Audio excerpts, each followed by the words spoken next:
Because you're basically insinuating that refs are getting paid. People think that the game is not fixed. If we could if we ever get to the point, any sport, if they found out, it would ruin the sport. It would ruin the sport. Welcome to the Hidden Scoreboard. This is the podcast where we combine sports and conspiracies. We put them together. We invite you to question everything you knew about your favorite teams, your favorite players, your favorite coaches, and all around sports situations. I'm one of your hosts. I'm Skyler, the sports guy, and I'm joined by my cousin, KO. Hey, KO, how are you? What's up? How's everybody doing? I love that when you're on the show, you're in your man cave. That was like when we went back and looked at the Wayne Gretzky. It's perfect. Yeah. I love all the jerseys hanging up, and it's just perfect. I would love to do my show more in my space instead of my office. But I like sitting in front of my computer, or, it's just, I don't know about moving it out there. I don't know if it'll work for me. So, or I guess I could just bring all my stuff in here, right? You know what's cool about all these are all signed by me. That would be amazing. Anyway. So welcome to the show, already in progress. Kyle, have you ever heard of the conspiracy about the 1985 NBA draft? 85. Is that the Jordan draft? That's the Patrick Ewing draft. Okay. Yeah. So this is a pretty common conspiracy. It's known by almost every sports conspiracy theorist out there that the 1985 draft was rigged for the New York Knicks to get Patrick Ewing. That's the conspiracy. And after doing a lot of research, I got to say I'm pretty convinced. So there's a lot to get into. And I told you before we started recording, I specifically saved this episode for you. As you guys know, this is the year. This is the year after Jordan. I think maybe I'm confused. Jordan was 84. No. Okay. Are you sure he wasn't 86? That's when his rookie card came out. I'm pretty sure Jordan was 84. Okay.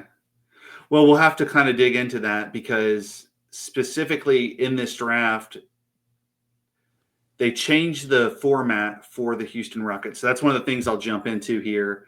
So just so everyone knows how this one episode's going to go, we're going to dive into the 1985 draft. We're going to talk about Patrick Ewing and why he's important to the history of the NBA, just how good this guy was collegiately coming into the NBA. So that's the first thing we're going to go over. Next, I'm going to go over some facts and findings surrounding that 1985 draft and why we have a reason to believe that this is a conspiracy. And then finally, me and KO, we're going to jump into exactly our thoughts and opinions. And really, we're going to do that throughout the episode, KO. So just obviously feel free to kind of jump in there and kind of share your thoughts as we go along. So before I even jump in, what would you tell like the average Joe on the street, maybe some of these millennials who didn't get a chance to watch Patrick Ewing play like we did? Who is the man, the Patrick Ewing that we know? Well, I mean, definitely when you think of New York Knicks basketball, he's one of the first people that come to mind in the last 30 years or so, the modern era. Synonymous. Kind of the definition. Oh yeah, the definition of what you want as a big man. Not today. Patrick would have to shoot some threes in today's game. I don't think he's doing that. But back in the mid 80s and 90s, I mean, Patrick Ewing is exactly what you needed on the court. He was kind of the standard. Him and Hakeem were kind of the standard for what you wanted as a center in the 80s and 90s. A big man, big, strong, long, athletic. I mean, he is the definition of a center from that era. So. I love that you brought up Hakeem Olajuwon. Did you know they actually played against each other, like in the championship? No, I didn't. I knew, Jordan knocked out Georgetown in their finals, but yeah. Are you talking the NBA finals? No, No, college. collegiately. I didn't know that. Yeah. Okay. Yeah, so that's part of what I'll jump in here too. So this is what Okay. I have in my notes for Patrick Ewing, just to kind of set the scene, why this guy was so sought after to be the number one draft pick. Okay, so he's highly recruited out of Cambridge, Massachusetts. Out of high school, he played center for the Georgetown Hoyas for all 4 years, which is something we don't see in today's college basketball. It's almost unheard of. It's like a red flag if you're there that long. Right. One and done. Right. That's NIL today's might society. change that though, and NIL it might change that a little bit. We'll see. Maybe, but if your goal is ultimately to get to the NBA, even as a parent, I would just encourage my kid to just do it, because you're going to get paid, and then you can always pay for your own education later. Right. Your higher tier guys are going to the league. Patrick will be going to the league in 1 year today. Yeah, and absolutely. Yeah, even without being able to shoot the three, he's somebody like a Zach Edey, where they would bring him in, he would have a presence, right? Yeah. Yeah. So maybe a little better than Zach Edey, but But ironically, that's the comparison. Like who's the most like Patrick Ewing today? Probably like a Zach Edey or a Rudy Gobert. Like maybe they're both longer than him. You just don't see a guy with that kind of strength anymore. Yeah, they're built a lot different now. The players. We don't see NBA players that are built like Karl Malone and Sean Kemp, where they've got the muscles. I mean, really, maybe Zion, but Zion's if he was bigger. Steve Adams maybe is probably the closest. Maybe Steve Adams. That's a good one. But still, just a different build, different athletic abilities, just a different everything. So yeah. Anyway, so no, you're fine. And so he's there for 4 years. 3 of those years they compete in the national championship game. Okay. So he's somebody who's in the tournament each year. He's getting tons of national hype, and they're getting to the big game. In 2008, ESPN designated the team that he was a part of, or designated him as the 16th greatest college basketball player of all time. Okay. Which is pretty high praise. I mean, you think about Kareem is probably number one. I think they actually put MJ as number one. I remember this ranking coming out. But you got Kareem, MJ, Bill Walton, right? Pistol Pete, Maravich. Yeah. I mean, the list goes on and on of greats and greats and greats. And for Patrick to be ranked 16th, that's some college basketball royalty. So shout out to Coach Ewing. I don't know if you're still coaching. I haven't been following the Hoyas. Is he still working there? Do you know? I know he had a part. I don't know I don't know if he's still around or not. He's probably getting up there in age. He was coaching. I don't think he's coaching anymore. Okay. All right.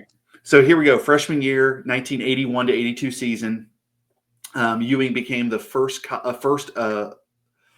college player to start and star on the varsity team as a freshman for the Hoyas.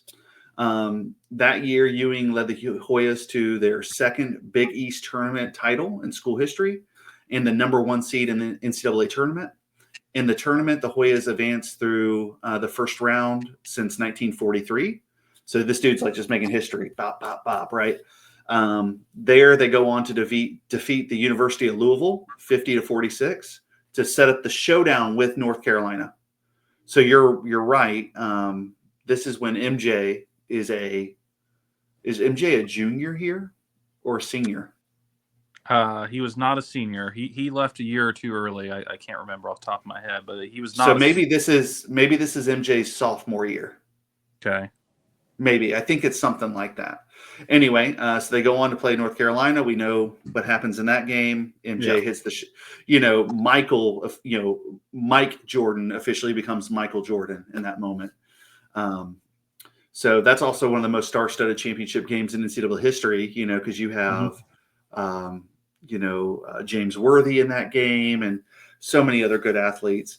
Ewing was called for goaltending 5 times in the first half. Later on, Coach John Thompson kind of revealed that was part of their strategy to set a tone, to set, that no easy buckets, even if we're just going to go ahead and give you the point. So obviously with that one, the Tar Heels end up winning. So 1982-83 season, Ewing and the Hoyas begin the season as the second seeded team ranked in the country. They have an early showdown with the number 1 ranked Virginia, which their star center at the time, Ralph Sampson. Okay. So if you guys don't know who Ralph Sampson is, he's part of 1 to 2 people of the now infamous Twin Towers, which was him and Hakeem Olajuwon for the Houston Rockets. They were the original Twin Towers, and then we see that later in the NBA with Tim Duncan and David Robinson. So pretty big deal there. This was dubbed the game of the decade, and Virginia ended up winning 68-63. But at one point, Ewing got a big dunk on him, and he kind of started establishing himself as the most dominating big man in college basketball. That was kind of like Ewing's really big moment when he played against a real center. Hoyas 22-10 record, made the NCAA tournament again. They defeated the second round of the tournament by Memphis State. This would be the only season where they don't make the national championship his sophomore year. So Memphis State ends up knocking him out. Go to his junior year here, 1983-84. Ewing led Georgetown to a Big East regular season championship. Once again, they're number 1 seed in the tournament. You see the pattern here. All he does is win, no matter what. He's named the Big East Player of the Year. Hoyas ultimately advanced to the Final Four for the 3rd time in school history, and the 2nd time with Ewing to face Kentucky, which had never lost a national semifinal game, and they were led by their own Twin Towers, Sam Bowie and Melvin Turpin. Okay. So this dude is just playing the who's of who's going to the NBA, right? Yeah. I mean, every name here is somebody who high draft picks at least, right? Poor Sam. Yeah, significant players. Yeah. Nice. So Georgetown was able to turn an early. Hey, can I interject? Let me interject real quick. That's how college basketball was back then, though. Right. All those guys were there. You built those rivalries in college back then. Something you don't really see today at all. So go ahead. No, but you're right. I mean, that's what made Larry Bird and Magic Johnson. That made the NBA, right? Right. I mean, it carried over. 100%. So I couldn't agree more, which gets us to the national championships game where they play the University of Houston, and he goes against Hakeem Olajuwon. Okay. And then Ewing and Georgetown, they end up winning 84-75, giving them their first NCAA championship. So Ewing was named the tournament's most outstanding player, obviously, but I mean, to go against Hakeem is pretty sick. Senior year, once again, number 1 overall seed. They face their rivals, St. John's, with Chris Mullin, another guy that people don't realize. People don't know how good Chris Mullin was. I mean, no, underrated, underappreciated, Hall of Famer, dream team. I mean, dude was killer. He's a killer. Yeah, he's kind of like the poor man's Larry Bird. Yeah, it's just Larry was so much better that it's not even close. But he's just so underrated. Yeah. So, anyway, they end up getting upset by the Wildcats, 66-64, who shot a record 78% from the floor. Wow. So, yeah, it's just crazy. So they just had a crazy good game. At the conclusion of the season, Ewing's awarded Naismith Player of the Year and the Associated Player of the Year for the AP's Player of the Year too. So pretty ballin' there college resume. I was definitely surprised after reading all that. I was like, man, he was really just 16th all time. Yeah. I feel like he should be higher, but that just shows you how good some of those other guys are. Yeah. So, and I want to put in perspective, if you're somebody who's a casual fan, or you don't know the old players, I mean, we're talking about somebody from the 80s. I'm going to show you guys a quick clip of Patrick when he was in college. This is a 44-second clip, and I think it just really sums up who this guy is. Almost everybody who will watch this podcast will know the name Shaquille O'Neal and have seen a Shaquille O'Neal highlight. If you didn't see the name on the back of this jersey, you would think it was Shaq. That's how dominant he is in this clip. Can I play that for you? Yeah, Used to attend Georgetown University.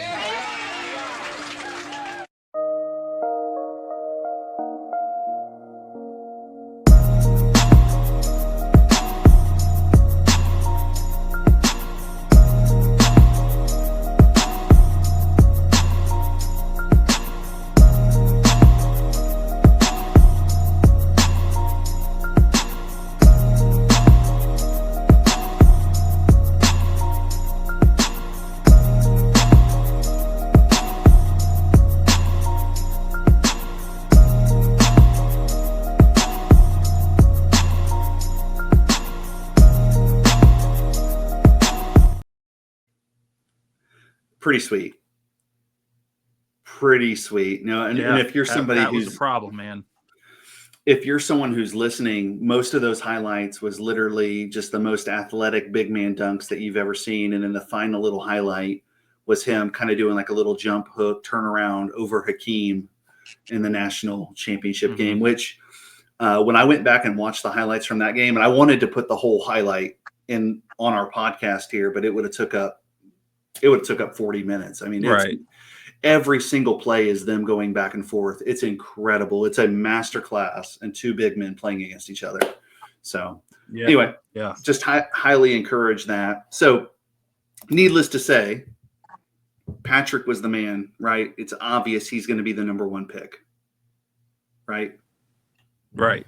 Yeah. Yeah. I mean, yeah, you'd be nuts to not take Pat. So now that we know who he is, let me set the stage for the conspiracy. Okay. Now you've heard of the envelope theory, right? Yeah. Okay. Yeah. It was colder, right? There's a couple different envelope theories, but that's the kind of the big thing with this. So in the early 1980s, teams that fell short of making the playoffs were tanking to compete for higher draft picks. We've seen this issue in almost every league. The NBA and NHL are the only teams that participate in a lottery. So that was kind of their way of fixing this, was to have a lottery. Otherwise, what they used to do was the two worst teams would flip a coin. Yeah. East and West Conference, the two worst teams would flip a coin. Yeah. So, and Houston was accused of this because they ended up getting Hakeem and Ralph Sampson back-to-back years. Yeah. Yeah. So that's where I was confused with the Michael Jordan draft, and I think I still might not be explaining that timeline correctly. So anyway, this is when David Stern comes onto the scene. R.I.P. David Stern. He really did a lot for the league as far as raising the bar, worldwide and not just nationally. So this was kind of his first thing where it was like, hey, I'm going to put a lottery in place. I'm going to get these teams to quit tanking. I'm going to try to make it more fair. Air quotes, make it fair. So they would take the 7 bottom teams and hold a lottery. 7 envelopes would get spun in a plastic drum. And when each was opened, the pick would be revealed. Okay. The first year that they did this, the guaranteed first pick would be Patrick Ewing, right? So it's 1985. This is the first year they're doing this new draft. And I think that's part of the conspiracy here. I mean, every time something is its first time, the fans are going to question it. Us as fans, we don't like change, to play devil's advocate, right? And it's like, I bet real NBA fans back then probably lost their minds. There wasn't Twitter or forums or anything to complain about it on, but I bet the avid NBA fans were losing their minds about this. Yeah, especially it's like, what if you were the worst team and you didn't get the pick? Yeah, you were like, this is the year you're going to screw me. Is the year Patrick's coming out? I mean, come on. Yep. So there was every reason to make sure, that the Knicks would get the first pick. The first reason is, David Stern's wanting to increase the NBA. And it was said over and over again by David Stern and even by Patrick Ewing. I have a clip I'm going to play later where he even says New York needed a big name player to join the number one media market. So this is before the draft even happens. David Stern is saying, I hope I hope New York gets Patrick Ewing. It would really help the league. It's a little Freudian slip there where you probably shouldn't be talking about it, David. So, Right. So first off, kind of going into this, there's a connection between the firm that was responsible for handling the lotto and the financial group that owned the Knicks at the time. They were owned by the same people. So you're telling me the lottery is owned by the Knicks? Okay. Come on, Kyle. Really? I mean, okay. I've never heard that. That's weird. And then the Knicks also own the media company that was doing the broadcasting for the draft. Yeah. I mean, okay. Smoke, there's fire. Yeah. And then later on, like Red Auerbach, if you don't know who that is, he's a legendary Celtics coach.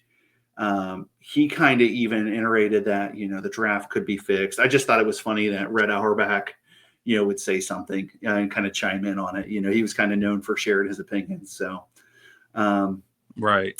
And then Patrick Ewing himself, there's a clip of him talking about where he wanted to go. And if he didn't go to the Knicks, the next best teams would be the Pacers and the Warriors. At the beginning, he wanted to be a Pacer or a Warrior. I'm sorry. Because he wanted to play with Sleepy Floyd, somebody he knew. Okay. But he goes on to say, well, New York needed a big name. And it's almost like he's towing the company line when he says it. And I'm going to play that clip later. Okay. So, and then kind of, the third part of this is, and I'm going to show a video for this right now, but there's a video of the draft and it shows the envelope with the Knicks hitting the drum and forming a crease on it. So the way, I don't know who's the one putting the envelopes in there. I forget his name, but he puts all the other envelopes in there pretty normal. And then he just kind of plunks this one in. And I'll play the clip here in a second. Actually, I'll play the clip.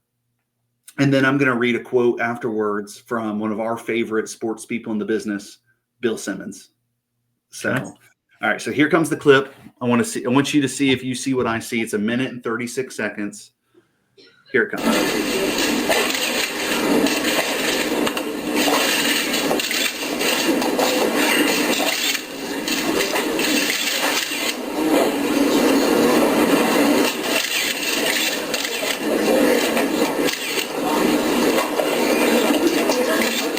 Thank you. The drum will now be turned to further mix the envelopes, and then I will conduct the drawing. That is Jack Joyce. He's the head of security for the NBA, spinning the drum. About 6 turns, I think.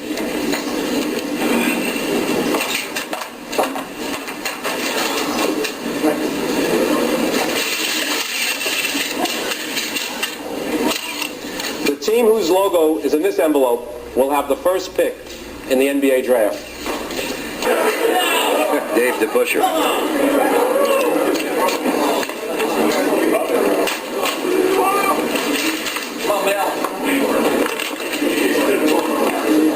The second pick in the 1985 NBA draft goes to the Indiana Pacers. The horseshoe works. Basketball is back in New York City, my friend.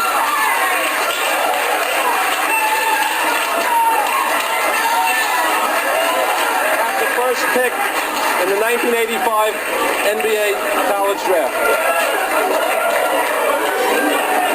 As you can imagine. So I don't know if you've seen that, but it's like almost pretty like obvious what just happened there. So he tosses that one kind of to the side. Is that what we're seeing? Yeah. So did you see that when it happened? Yeah. So sorry, folks, about they all kind of went straight in, but that one he kind of tossed to the left a little bit. Yeah, and it created a crease, is what they said, where David could feel that somehow. Right. So that's like the first theory, is that's how David Stern found that. And hey, sorry folks, if you're watching this and you noticed my camera went out there, I'm actually using my cell phone, and I use an app called Camo Cam, and it was my phone died. I didn't realize my phone wasn't plugged in during the podcast. So I apologize in advance if you wanted to see my ugly mug and you weren't able to. So, but I think we're back, right, Kyle? Everything looks good. Yeah, you're there. Okay, perfect. So kind of jumping back into it. So Bill Simmons, one of our favorites, he did like a whole thing about this in 2007. So, which is really cool, kind of watching him dig into it. So first is the crease on there. Stern could have felt the crease on the envelope as he took out the 3 before selecting the one at the bottom to get the Knicks envelope. He may have picked the envelopes in just that way so he could find the one with the crease. So the other theory, and this is the one that Bill Simmons kind of reports as a little stronger, is the frozen envelope theory. So the idea is that envelope was put in the freezer before and put in there where he could feel it, the coldness of it. And if it was cold, that might kind of hint to why he tossed it in the way he did. Yeah, because if it's cold, it's going to be a little harder. Or like it might, there might be a natural moisture that sticks to your fingers. Yeah. Okay. So that's the other theory where people believe that's completely plausible on what could have happened there. Who knows which one it is, but when you look at the facts, right? When you look at the facts, I always look at any conspiracy. What's the motivation? The motivation is to get the best player to the biggest media market. Now the Knicks, they didn't do anything with Patrick, but he did make them competitive for a while, and it definitely created buzz around the league. Yeah, So I think the motive is there. David Stern is kind of wanting, how these commissioners solidified their jobs is by making the owners money. And if you're not going to make the big market teams money, you're not going to be around very long. So, there's that. So I just think there's all the motive in the world. Do you think there's any validity to any of this? I mean, was that minute and a half video, was that enough to convince you? I mean, when you look, you can psychoanalyze anything. I think the biggest thing is just the reason behind it. Like you said, I mean, the NBA hasn't really taken off. I mean, they got the Magic and Bird rivalry going. Jordan is just drafted. Not really Michael Jordan yet. But he's in a big market. MJ's in Chicago. Larry's in Boston. Yeah. Magic's in LA. Right. Who's in New York? Hakeem's in Houston. You're one of your biggest markets it doesn't have anything at the time. And I mean, the motivation is the biggest thing. You got to remember too, these are businesses. These are all little small franchises of a big business. And they gotta, the bottom line is the most important thing to these guys. And at the end of the day, they're going to do what they got to do to make money, above all else. So, and this is coming into the golden era of television. How are you not going to have a watchable product without a star?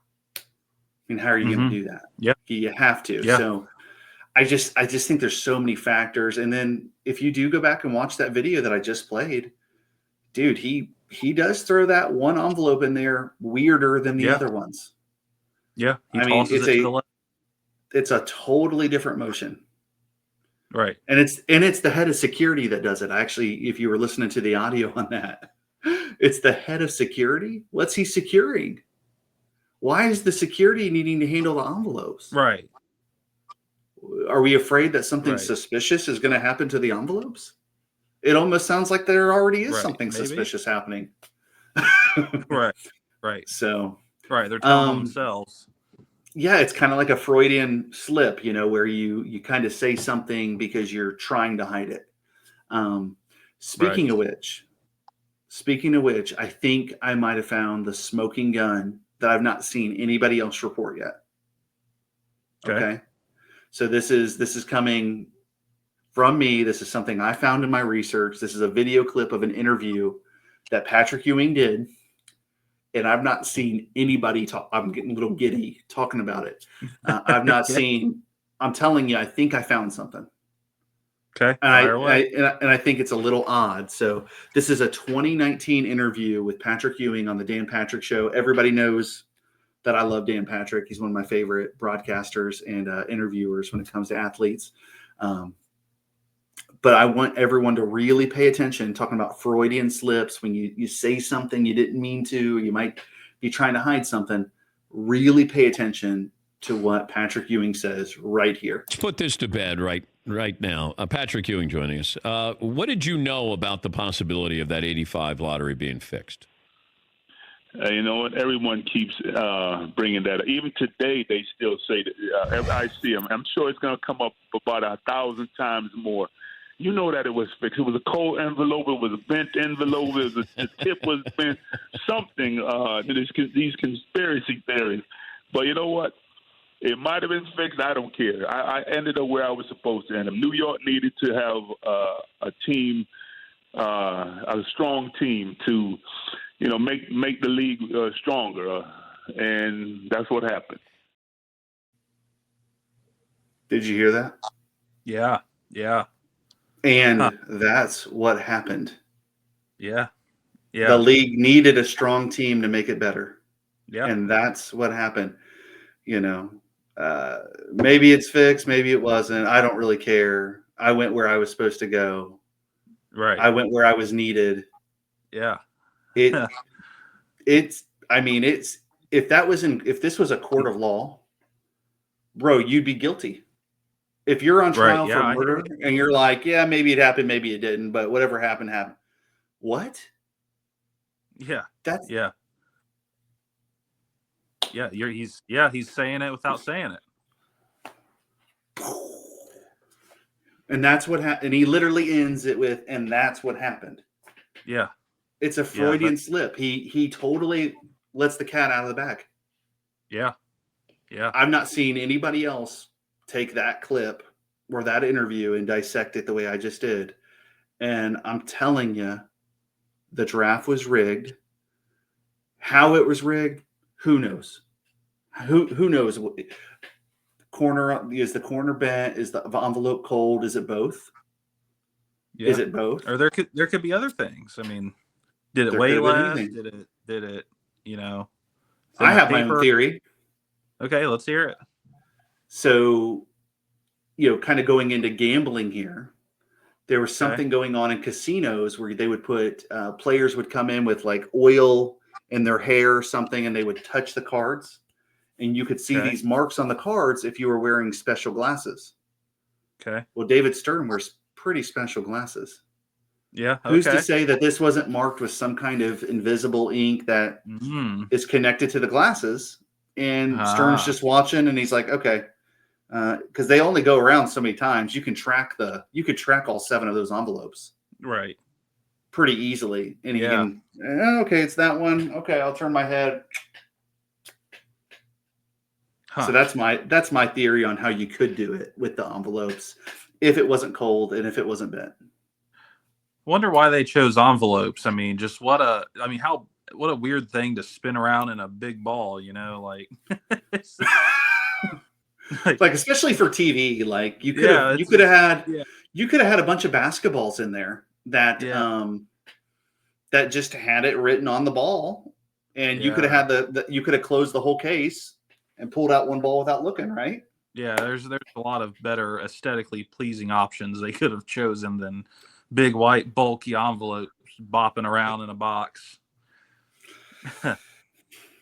So what do you think, Kyle? You think it's a conspiracy, or is it just us fans obsessing over minute details? I mean, however they did it, man, for sure. I'm curious. I wonder who the team was that missed out on Patrick. But if you're looking at the draft class too, I mean, Patrick's number one. Then you get down to kind of about Chris Mullen, Detlef Schrempf, Charles Oakley. Yeah. Carl's in that draft, number 13. Joe Dumars. I mean, there are some good players in this draft. But Patrick is head. You got to put yourself in that mentality of where he's at in college and who he just did. Yeah, I mean, I don't think these other guys were as big because they would have been drafted higher. Wayman Tisdale, Benoit Benjamin, Xavier McDaniel, John Cognac, Joe Klein. I mean, yeah, I've heard of those names because I collect basketball cards and am a basketball nerd, but you don't get to, another really good player until you get to Chris Mullen at number 7. So what's crazy? Yeah, Patrick had to go to the Knicks. The Warriors had the second best odds before this lottery, and they ended up getting the worst odds. Okay.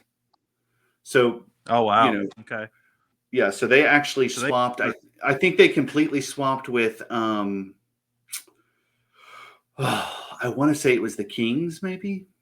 It's the Pacers, Clippers, Sonics, Hawks, Kings, Warriors are after the Knicks. Okay. Gotcha. So anyway, but yeah, if they would have done it the other way, he would have went to either the Pacers or the Warriors. Yeah.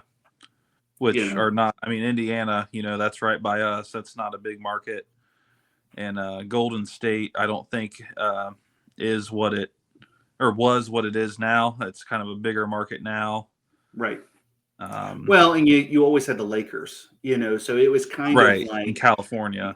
Yeah, like when you talk about all the California teams, the Lakers are king and everybody else is everybody else. I mean, it's not even close. So, right. But that kind of wraps up today's episode. We really truly appreciate everyone listening and watching. We're starting to grow the channel, starting to grow the podcast. But the only way we can continue to grow is if you guys leave us a 5-star review. So be sure to do that on whether it's YouTube, Spotify, Apple, Facebook, Instagram. Connect with us, comment below if you're watching this video somewhere, and let us know if there's a conspiracy theory you want us to cover. KO, do you have any conspiracy theories that you want to potentially cover in upcoming episodes? I got a couple in mind. I'll shoot them to you just to make sure you haven't already done them. I know you've done a couple without me. Right. But yeah, I mean, there's all kinds of stuff. I mean, I've been doing a little research and it's fun, man. It's fun to gossip about it, and we can always come back and talk about things again if we need to. And, it's fun just talking sports, shooting it up with you, man. Well, it's one of my favorite things to do, and I appreciate everybody listening and watching.